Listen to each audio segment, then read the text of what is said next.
E aí, galerinha, beleza? Vamos para uma aula hoje aqui de mecânica quântica, normalização da função de onda. Claro que para o aluno chegar nesse momento, que está escrito aqui, ele estudou etapas anteriores. Mesmo assim, eu vou tentar ser o mais detalhado possível nessa explicação aqui. Porém, é necessário que o aluno tenha os conhecimentos anteriores da matéria. Então, quando você chega aqui, você já sabe que a probabilidade seria o módulo do π quadrado dx. Isso está relacionado à interpretação de Max Born, que é estudada nos capítulos prévios. E um detalhe importante é que se a gente pegar só esse pedacinho aqui, esse pedacinho é a densidade de probabilidade. Mas isso, dx, é a probabilidade. Sem entrar em polêmicas aí de pronúncia, tá? A equação de Schrödinger, ou qualquer outro nome, supondo que essa pronúncia não esteja correta, é essa daqui, que também é estudada nos capítulos anteriores. O grande momento que interessa aqui é, se a gente pega essa função aqui e integra ela de menos infinito a mais infinito, tem que dar 1. Ou seja, a função ela tem que ser normalizada. Por que 1? Porque se isso aqui corresponde à probabilidade, se eu integrar, se eu pegar todos os valores e somar de menos infinito a mais infinito, eu tenho que ter 1. 1 significa 100%, 100 por 100, que é, como está escrito aqui, o conjunto de todas as probabilidades. A discussão aqui é o que deve acontecer com esse resultado ao longo do tempo. Então, para a gente discutir isso, a gente vai derivar essa expressão pelo tempo. E se esse resultado der 0, significa que não há variação. Ao longo do tempo, a soma, o conjunto de todas as probabilidades, continua dando 1, continua dando 100%, ou seja, não houve variação. Então, eu pego essa expressão aqui e derivo em função do tempo. Percebam que quando eu escrevo dessa forma, eu estou usando essa simbologia aqui de derivada. Mas no momento que eu coloco isso aqui para dentro da integral, eu passo a escrever como uma derivada parcial, porque agora ela está em função da posição e do tempo. Então tem que ser uma derivada parcial, é o que eu escrevi aqui, tá? Depende de duas variáveis, passa a depender de duas variáveis. Inicialmente eu estava derivando isso aqui com relação exclusiva ao tempo. Ao colocá-la para dentro, eu estou fazendo uma derivada, então, em função de duas variáveis, tem que ser uma derivada parcial. Aí não é nem conceito prévio da matéria mecânica quântica, né? Aqui são conceitos prévios do estudo do cálculo. Beleza. Essa expressão é muito grande, né? Então, a gente vai trabalhar algumas partes dela e depois, no final, vamos juntar tudo para voltar para cá, tá? Então, olha só. Eu vou me concentrar só nisso daqui, na derivada parcial de π ao quadrado em relação ao tempo. Como eu disse, nos conhecimentos prévios dessa matéria, nos capítulos anteriores, independentemente de qual capítulo, de qual livro que você está usando, eu aqui me baseei no Griffiths, mas independentemente do livro que você usa, você sabe que esse valor aqui ao quadrado seria π estrela vezes π. Esse π estrela significa o conjugado da função π. Então é o conjugado vezes o π. Isso dá isso aqui ao quadrado. Legal? Beleza. Como eu estou fazendo uma derivada disso daqui, de novo, eu vou utilizar um conceito básico de derivada, né? Derivada do produto. Então, ó, derivada do produto. Como é que se faz isso? Como é que se estudou lá em cálculo?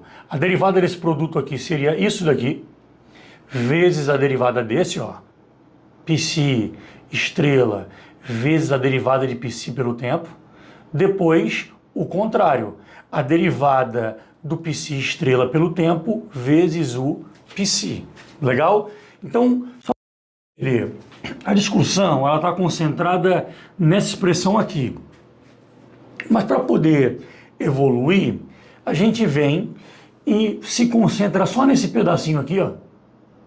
Esquece a integral toda, só esse pedacinho aqui, e vamos calcular quanto daria essa derivada, ok? Quando eu faço essa primeira etapa, eu chego nesse resultado aqui. De novo, eu vou parar e agora eu vou me concentrar só nessa parte aqui, ó, dπ dt, ok? Eu vou calcular isso daqui. Depois, vou calcular o conjugado, vocês vão ver que é bastante fácil. Eu tendo esse daqui, eu descubro esse aqui automaticamente. Vou voltar para essa equação inteira aqui até chegar no nosso objetivo, que era o objetivo original, ok? Então vamos lá. Nesse momento nós queremos dπ em função do tempo. Qual foi a nossa ideia? Tirar esse resultado da equação de Schrödinger. Lembrando, né? Não vamos ficar polemizando aí com pronúncia, tá? Tá aqui a equação, ó. E percebam que o que eu quero, que é isso daqui, eu posso obter então da equação completa. Acompanha comigo. Eu vim aqui, ó, repetir essa primeira parte, repetir a segunda parte. Pô, eu quero só isso, ó. Então, eu passei isso aqui para o outro lado, dividindo. Tá aqui ele, ó. Ficou então 1 sobre I vezes H cortado, vezes a parte que estava posicionada à direita da igualdade, ok? Eu tive muito cuidado aqui nessa etapa, porque eu fico preocupado.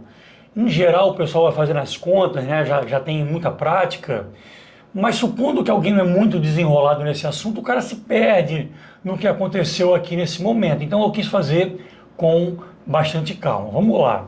Esse H cortado aqui, com esse aqui que estava ao quadrado, ó, eu podia cancelar, tudo bem?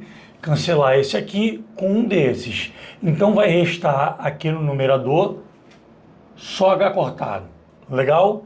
Nessa segunda parte, como eu estou dividindo por H cortado, ele vai aparecer aqui no denominador. Opa, já ia pular uma linha, né? Tá aqui ele, beleza? Bem organizadozinho, o resto eu só repeti. Aqui tem um momento que me preocupa bastante, porque normalmente os livros de professores fazem essa etapa aqui direto e muita gente se perde. 1 sobre I. Isso aqui, esse I, né, vem do conhecimento dos números complexos. Então, ó, fiz um OBS aqui. 1 sobre I, o I significa raiz quadrada de menos 1. Então seria 1 sobre raiz quadrada de menos 1. Todo mundo está acostumado a racionalizar quando tem uma raiz no denominador. Então eu multipliquei em cima e embaixo por raiz de menos 1. Pô, aqui embaixo no denominador vai dar menos 1 e lá em cima então vai dar raiz de menos 1. Raiz de menos 1, eu acabei de dizer que a gente chama de i. Então, o resultado final é i sobre menos 1, ou seja, menos i. Essa é um procedimento normal dessa matéria, então é costume o pessoal fazer direto. Substituir direto 1 sobre i por menos i. Como eu disse, é algo que me preocupa, então eu fiz com calma aí para ficar claro para todo mundo. Então eu espero que a partir de agora ninguém mais se enrole com relação a isso, tá? Agora, se você não sabe realmente nada de i, etc., você vai ter que parar e estudar um pouquinho de números complexos, até porque daqui a pouco, ó, eu vou usar um outro conceito desse assunto, beleza? Vamos lá. Então, aqui, ó, eu tinha um número negativo, eu sei que isso daqui dá menos i, então menos com esse menos aqui vai dar mais i, ó, mais i, coloquei até destacado. Nessa outra etapa aqui, quando multiplicar, eu já sei que isso aqui dá menos i, então vezes isso tudo vai ficar menos i, e eu só fiz repetir o que já estava lá. Percebam que eu consegui um resultado que eu precisava. Eu precisava descobrir quanto é a derivada de π em função de t, que é o que estava escrito aqui nessa parte. Ou seja, esse rolê inteiro é só para descobrir isso aqui, ó. Legal? Preciso saber quanto que dá a derivada do conjugado.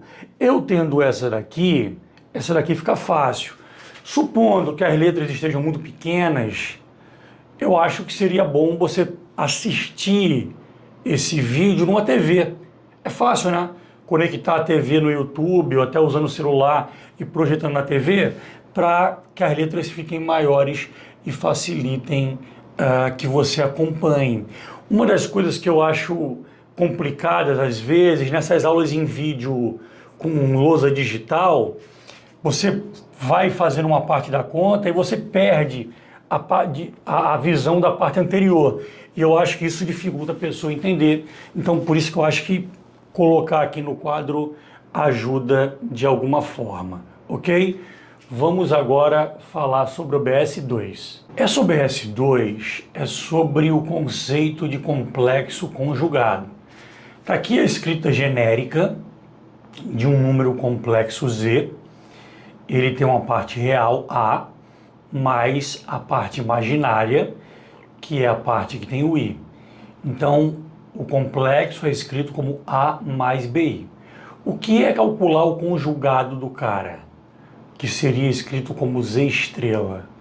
É você simplesmente inverter o sinal da parte imaginária. Então, ficaria aqui A menos BI. Pessoas, se eu tenho a derivada de π em relação a t e preciso da derivada da parte conjugada, com base naquela OBS ali é bem fácil, ó. Aqui tem i, né? Então eu vou inverter o sinal desse pedacinho aqui, vai ficar menos. Legal. Aonde tinha π, eu escrevo agora π estrela, porque é o conjugado. De novo, eu tenho um i aqui, ó, vou inverter esse sinal, vai ficar mais, como era menos, vai ficar mais. Aonde tem um π, eu vou colocar um π estrela. Aqui tem um detalhe que a gente poderia até debater muito, mas não vai ser objetivo. Eu não sei se essa frase que eu escolhi foi a melhor de todas, mas eu escrevi da seguinte maneira, né? Que a gente vai, de maneira geral, considerar que o potencial, o valor do potencial V seja real, ok? Que não exista potencial complexo. Claro que isso aqui é uma generalização, vocês talvez estudando outros assuntos encontrem situações onde o potencial possa ser complexo. Mas aqui no estudo desse iniciozinho de mecânica quântica, em geral, os livros e os professores consideram apenas os resultados reais, que é o que a gente vai fazer aqui. Então, onde tinha π, eu botei π estrela e o potencial eu estou considerando que não possa ser complexo. Beleza? Legal? Vamos lá. Pô, Voltando agora ao nosso ponto original, olha para cá e olha para cá, ó, para você lembrar o que a gente queria. A gente queria calcular essa derivada de π ao quadrado em função do tempo, que era isso aqui tudo. Isso aqui tudo, ó. Pô, eu já descobri quanto era esse pedacinho. Na sequência, eu descobri quanto era o conjugado. Então, eu vou voltar aqui nessa equação original, substituindo os valores que eu obtive. Então, ficou assim, ó. Π estrela vezes... Cadê, ó? Π estrela vezes a derivada de π pelo tempo. Tá aqui o resultado, ó.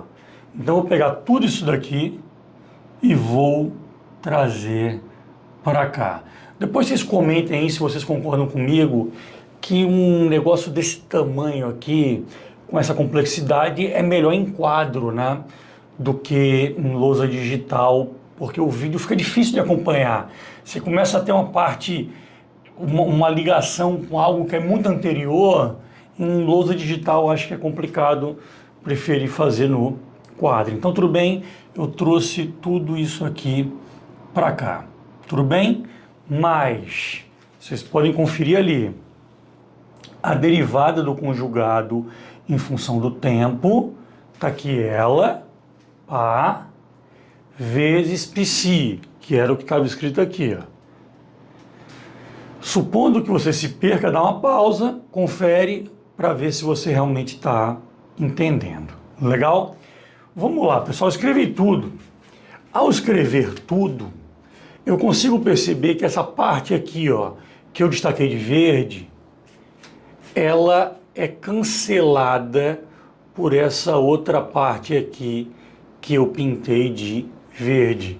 Aqui eu tinha menos ela, vezes π estrela, né? Alguém pode se perder aqui, não? Ah, era π vezes π estrela. Legal.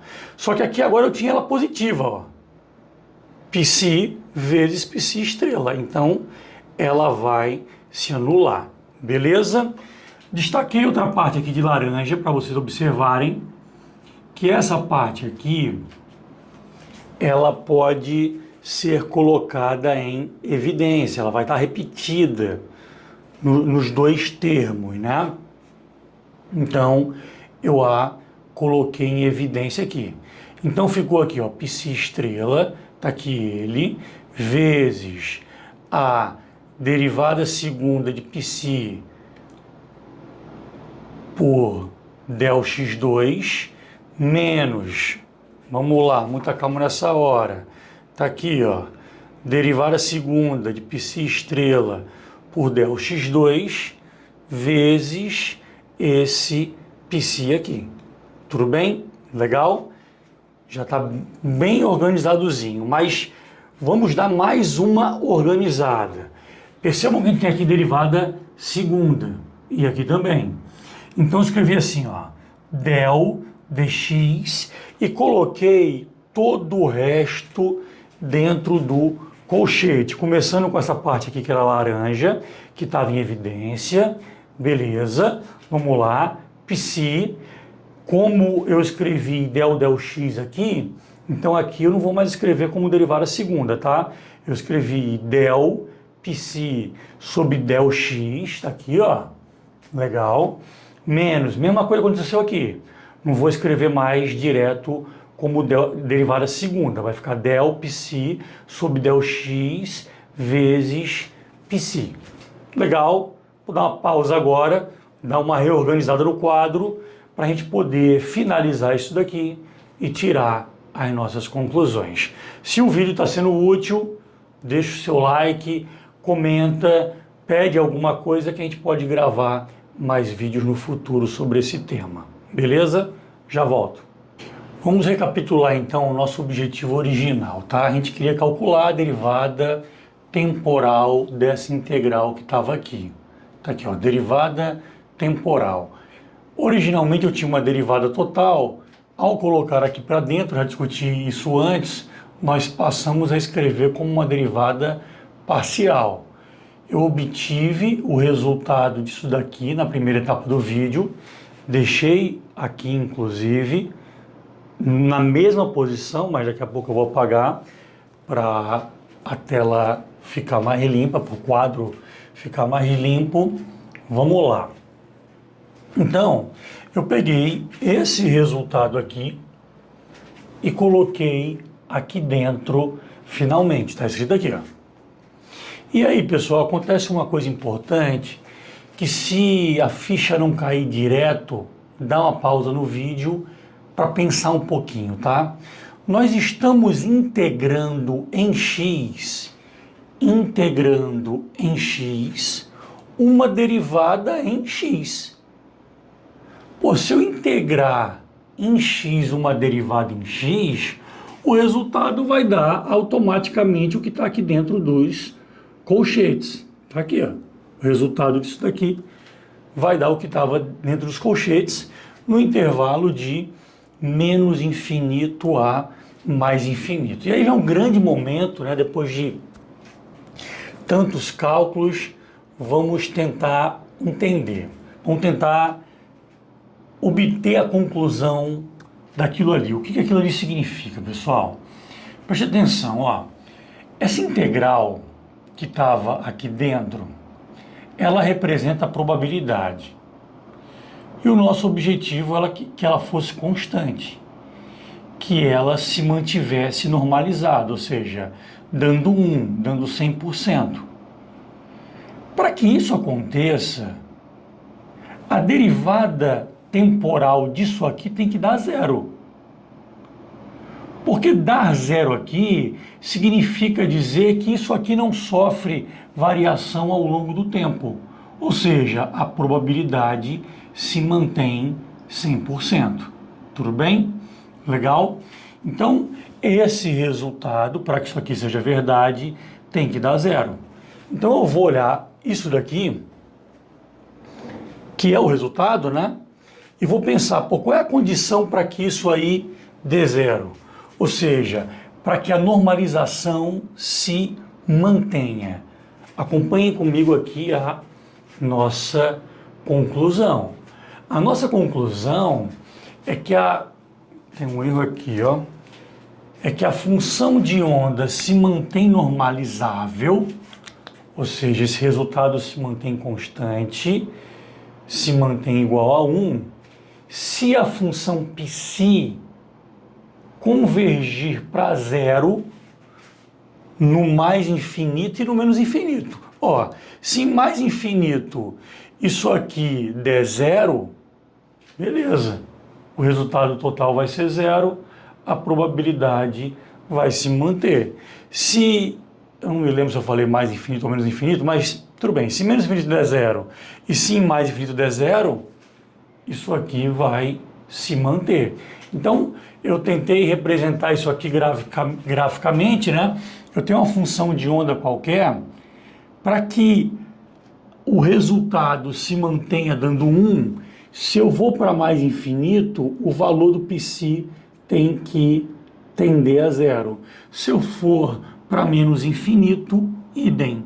E pessoal, se isso aqui vai ter que dar zero, em mais infinito e menos infinito, observem que essas derivadas também teriam que dar zero, né? Então, eu tenho uma outra consequência aqui que pode ser importante em algumas situações no futuro, que dφ dx tem que ser zero no mais infinito e no menos infinito, é o que está escrito aqui, tá? Escrevendo a conclusão de outra maneira, aqui de vermelho, ó. Uma vez normalizada a função de onda, ela permanece normalizada. Ela se mantém dando 1 ao longo do tempo. Aqui tem um parênteses que talvez não seja possível entender agora, nesse exato momento do estudo de vocês, mas que no futuro vocês vão entender, tá? Ela permanece normalizada até que uma medição seja feita. Mais cedo ou mais tarde essa ficha vai cair. Escrevendo a mesma coisa de outra forma, a função de onda mantém a normalização se psi de xt for quadrado integrável. Uma maneira mais chique de dizer a mesma coisa. Eu espero que o vídeo tenha ajudado. Se ajudou, deixe seu like, comenta aí se esse modelo em quadro é melhor ou se vocês preferem em lousa digital. E se vocês querem outros vídeos, até a próxima. See you later.